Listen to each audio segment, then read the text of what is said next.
ప్రకాశం బరాజ్కి 11,40,000 క్యూసెక్ల వరద పోటెత్తుతోంది. దీంతో వరద ఉధృతికి బోట్లు కొట్టుకొచ్చాయి. ఒక బోటు బరాజ్కి బలంగా తగలడంతో బీమ్ దెబ్బతింది. అంతేకాదు గేట్ లిఫ్టింగ్ వాల్ కూడా పగుళ్ళు ఏర్పడ్డట్టుగా తెలుస్తుంది. దీంతో అధికారులు టెన్షన్ పడుతూ ఉన్నారు.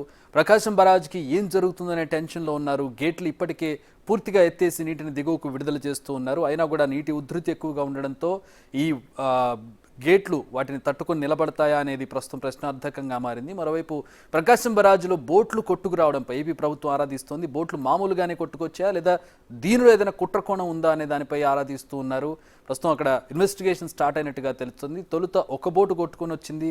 ఏమైందని తెలుసుకునేలోపు మరో 4 బోట్లు వేగంగా వచ్చి గేట్లను ఢీకొట్టాయి. దీంతో వెంటనే అధికారులు అప్రమత్తమయ్యారు. పిల్లర్ నెంబర్ 69 వద్ద బీమ్ 2గా చీలిపోయింది. ప్రస్తుతం హైడ్రాలిక్ చైన్ ద్వారా బీమ్ సపోర్ట్ తీసుకుంటోంది.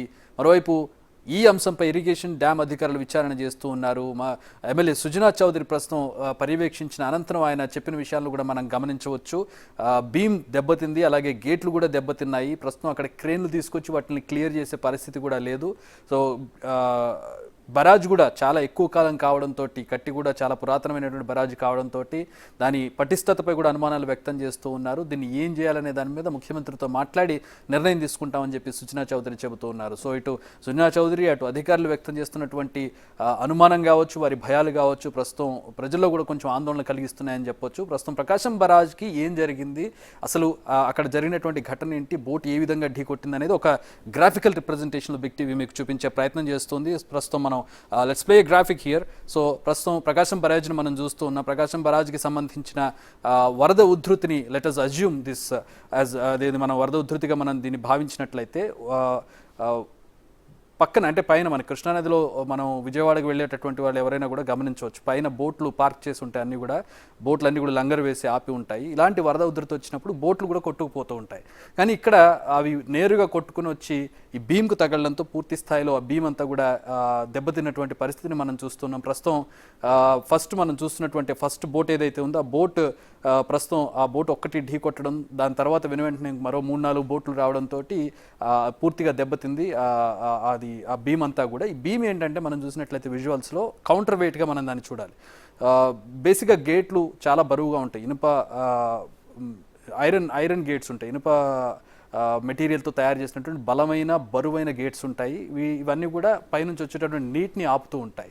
సో ఆ గేట్లు ఉండేటటువంటి అటు ఇటు పిల్లర్స్ మధ్యలో ఆ గేట్లను పెట్టి ఆ గేట్లకు పుల్లీ సిస్టమ్ అంటారు దీన్ని. అంటే చైన్స్ పెట్టి వాటిని పైకి లేపుతూ ఉంటారు. ఆ పైకి లేపడానికి ఒక సాధారణమైనటువంటి కౌంటర్ వెయిట్ పెడతారు. అంటే గేట్ ఒక 10 టన్నుల బరువు ఉందనుకుంటే దానికి కౌంటర్ వెయిట్గా మరొక 10 టన్నుల బరువును పెడుతూ ఉంటారు. సో ఆ బరువు ప్రకారం ఒక బరువును తీసేటప్పుడు అంటే equal wait counter weight maintain చేస్తూ తక్కువ శక్తితోటి ఆ గేట్లను ఎత్తే ప్రయత్నం చేస్తుంటారు. ఆ కౌంటర్ వెయిటే ఇప్పుడు పగిలిపోయినటువంటి ఈ బీమ్. సిమెంట్ తోటి కాంక్రీట్ తోటి దాన్ని నిర్మాణం చేస్తారు. దానికి తగిన వెయిట్ను కౌంటర్ వెయిట్ను వేస్తూ ఉంటారు. సో ఆ కౌంటర్ వెయిట్ లిఫ్ట్ చేసినప్పుడు గేట్లు కూడా తెరుచుకుంటాయి. ఎందుకంటే ఒక 10-20 టన్నులు ఉన్నటువంటి గేట్లను ఎత్తాడు ఫర్ ఎగ్జాంపుల్ ఎత్తాలంటే మాత్రం దానికి చాలా మెకానికల్ పవర్ అవసరం అవుతుంది. మనుషులు దాన్ని ఎత్తలేరు. సో ఆ పవర్ను కూడా తగ్గించడానికి ఇటు సైడ్ కౌంటర్ వెయిట్ వేసినట్లయితే కనుక ఈజీ అవుతుంది, గేట్ ఎత్తడం అనేది ఈజీ అవుతుంది. సో ఇక్కడ ఉన్నటువంటి వెయిట్ను కిందకి దించుతూ ఆ వెయిట్ను పైకి లేపుతూ ఉంటారు. అది అంతా కూడా టెక్నాలజీ ప్రకారం వాడుతూ ఉంటారు. దానికి వాడేటటువంటి ఆ కౌంటర్ వెయిటే ఈ బీమ్ ఏదైతే దెబ్బతిందో ఆ బీమ్. అలాగే దానికి పక్కనే పుల్లి ఉంటుంది, అంటే చైన్స్తో కట్టినటువంటి అంటే గేట్లు లిఫ్ట్ చేయడానికి వాడేటటువంటి వాల్ ఉంటుంది. సో ఆ మెకానిజం కోసం దానికోసం ఏర్పాటు చేసినటువంటి సిస్టమ్ ఇటు సైడ్ ఉంటుంది. సో అది కూడా ప్రస్తుతం దెబ్బతిన్నట్టుగా తెలుస్తోంది. సో ఈ కౌంటర్ వెయిట్ దెబ్బతిన్నట్టు గేటు ఏ స్థాయిలో ఉంటుంది, గేటు ఏ స్థాయిలో పటిష్టంగా ఉంటుందనేది ప్రస్తుతం మనకి అక్కడ అర్థం కానటువంటి పరిస్థితి. అక్కడికి వెళ్ళి తెలుసుకునే ప్రయత్నం కూడా చేస్తూ ఉన్నారు, కానీ అక్కడికి లోపలికి వెళ్ళే పరిస్థితి లేదు. దాన్ని పోనీ క్లియర్ చేద్దాము అంటే అది మధ్యలో ఉంది. క్రేన్స్తో మాత్రమే దాన్ని క్లియర్ చేయగలుగుతారు. మాన్యువల్గానో లేదంటే బోట్లు వేసుకువెళ్ళి వాటిని క్లియర్ చేసే పరిస్థితి. ఎందుకంటే బరాజ్ బ్యాక్ సైడ్ అంతా కూడా బ్యాక్ వాటర్ అంతా కూడా ఉంటుంది. ఆ బ్యాక్ వాటర్ అంతా కూడా ఫ్లో వెళ్తూ ఉంటుంది, కిందకి పడుతూ ఉంటుంది. సో ఆ వాటర్ నుంచి అక్కడికి వెళ్ళి ఆ ఉధృతిని తట్టుకుంటూ క్లియర్ చేయడం అనేది జరగని పని. సో ఇంకొక ఆప్షన్ క్రేన్. పెద్ద పెద్ద క్రేన్స్ మనం చూస్తూ ఉంటాం. వాటిని గ్రౌండ్ మీద ఏర్పాటు చేసి గ్రౌండ్లో వాటిని పటిష్టంగా అక్కడ ఏర్పాటు చేసి ఒక మనకి పెద్ద టవర్ని ఏర్పాటు చేసి ఆ టవర్ ద్వారా కిందకి పెట్టి దాన్ని పైకి లాగుతూ ఉంటారు, దానికి లంగర్ వేసి.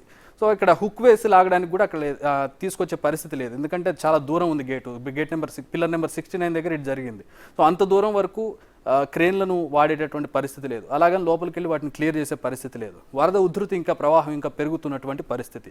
సో అంత వరద ఉధృతికి ఈ గేట్లు దెబ్బతిన్నటువంటి గేట్లు కావచ్చు, బీమ్ కావచ్చు, అక్కడ నుంచి దాన్ని తీసే పరిస్థితి ఉందా అంటే లేదు. ప్రస్తుతం దాన్ని అక్కడ అలాగే ఉంచేశారు. ఆ వరద ఉధృతికి అది నిలబడితే నిలబడినట్టు, లేదంటే దెబ్బతింటే తదుపరి ఏం చేయాలనే దాని మీద ప్రస్తుతం ఒక సీరియస్ డిస్కషన్ అయితే నడుస్తూ ఉంది.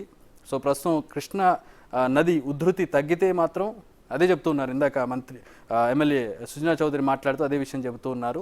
ఆ వాతావరణం అనుకూలించి వరద ఉధృతి తగ్గితే దీన్ని ఏమైనా చేయొచ్చు, కానీ వరద ఉధృతి ఇంకా పెరిగితే మాత్రం ఏం జరుగుతుంది అనేది మనం ఇప్పుడే చెప్పలేనటువంటి పరిస్థితి ఉంది. ఇంజనీర్లు కూడా అదే చెబుతున్నారని చెప్పి సుజనా చౌదరి చెబుతున్నారు. ఈ విషయం మీద ముఖ్యమంత్రితో మాట్లాడి ఏం చేయాలనే దాని మీద నిర్ణయం తీసుకోవాలని చెబుతున్నారు. ఒక రకంగా ఆందోళనకర విషయం అనే చెప్పొచ్చు.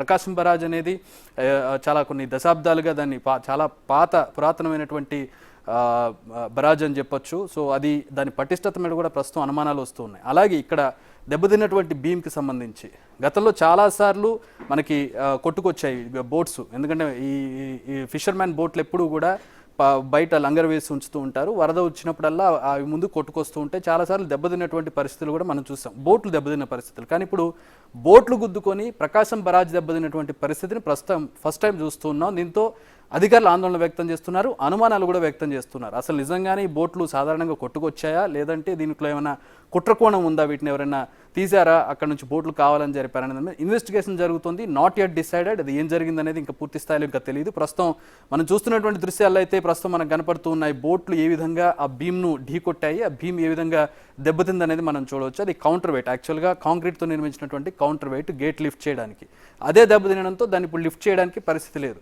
సో 69 గేట్ అనేది కొంచెం ఎత్తినప్పటికీ కూడా మిగతా వాటర్ ఫ్లోకి అది తట్టుకుంటుందా, ఆ నిర్మాణం తట్టుకుంటుందా, నిర్మాణం తట్టుకొని నిలబడుతుందా అనేది ప్రస్తుతం ఆందోళనకరంగా మారింది. ఎందుకంటే పూర్తి స్థాయిలో గేట్లు వేసి ఉంటే ఒక రకం, లేదు మొత్తం గేట్లు ఎత్తేస్తే మరొక రకం. ఈ ఉధృతికి ఒక గేటు మాత్రమే తెరుచుకొని మిగతా గేట్లు తెరుచుకోకుండా ఉండడం, లేదంటే మిగతా గేట్లు తెరుచుకొని ఒక గేటు మూసి ఉండడం అనేది జరిగినప్పుడు వరద ఉధృతి విపరీతంగా వచ్చినప్పుడు, ఫర్ ఎగ్జాంపుల్ ఒక బెలూన్ని తీసుకుందాం, బెలూన్లో గాలి మొత్తం పోతే బెలూన్ సేఫ్గా ఉంటుంది, కానీ అదే ఒక దగ్గర చిన్న హోల్ పడితే బెలూన్ బ్లాస్ట్ అవుతుంది. సేమ్ అప్లికేషన్ ఇక్కడ జరుగుతుంది. వరద ఉధృతి ఒక్కసారిగా వదిలిపోతే ప్రాబ్లం ఉండదు, కానీ వరద ఉధృతికి సంబంధించి ఒక్క దగ్గర మాత్రమే హోల్ ఉండి ఆ వరద ఉధృతి అంతా కూడా ఆ విధంగా వెళ్తూ ఉంటే ప్రెషర్ ఎక్కువ అవుతుంది. అది అక్కడ ఏదైతే ఆనకట్ట ఉంటుందో, ఏ ఆనకట్ట అయినా సరే ఆనకట్ట దెబ్బతినే ప్రమాదం ఉంటుంది, ఒకసారి మొత్తం గేట్లన్నీ కొట్టుకుపోయే ప్రమాదం కూడా ఉంటుంది వర్స్ట్ కేసులో.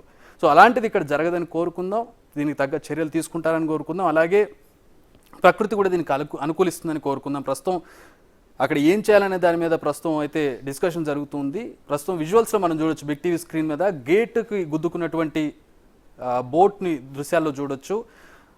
బోట్ వెయిట్కు ఇరుక్కున్నటువంటి గేట్ను, బోట్కు వెయిట్కు మధ్య ఇరుక్కున్నటువంటి గేట్ను కూడా మనం చూడొచ్చు. సో ఇటు పక్కన విరిగిపోయిన గేట్ బ్యాలెన్సింగ్ అంటే కౌంటర్ వెయిట్ మనం చూస్తున్నాం. ఏదైతే విరిగిపోయిందో అది కౌంటర్ వెయిట్, ఏదైతే ఇరుక్కుందో అది గేట్. అటు పక్కన బోట్ను మనం చూస్తున్నాం. ఆ బోట్ వచ్చి దీన్ని గుద్దడంతో పూర్తిగా అక్కడ ధ్వంసమైనటువంటి దృశ్యాలు మనం చూడవచ్చు. మనకు కనబడుతున్న చైన్స్ ఉన్నాయి కదా, ఆ చైన్స్ తోటి వాటిని లిఫ్ట్ చేస్తూ ఉంటారు. కౌంటర్ వెయిట్ను కిందకి దించడం, గేట్ను పైకి లాగడం, ఇదంతా పుల్లీ వ్యవస్థ అంటారు, మెకానికల్లో పుల్లీ సిస్టమ్ అంటారు. ఈ పుల్లీ సిస్టమ్ తోటి వాటిని లిఫ్ట్ చేస్తూ కిందకి దింపుతూ ఉంటారు. తక్కువ శక్తితో ఎక్కువ పని జరుగుతూ ఉంటుంది. సో దీన్ని మనం అక్కడ క్లియర్గా గమనించవచ్చు. ఆ కౌంటర్ వెయిట్ ఇరిగిపోయింది. సో ఇప్పుడు గేట్ని లిఫ్ట్ చేసే పరిస్థితి లేదు, గేట్ కూడా దెబ్బతిన్నటువంటి పరిస్థితి.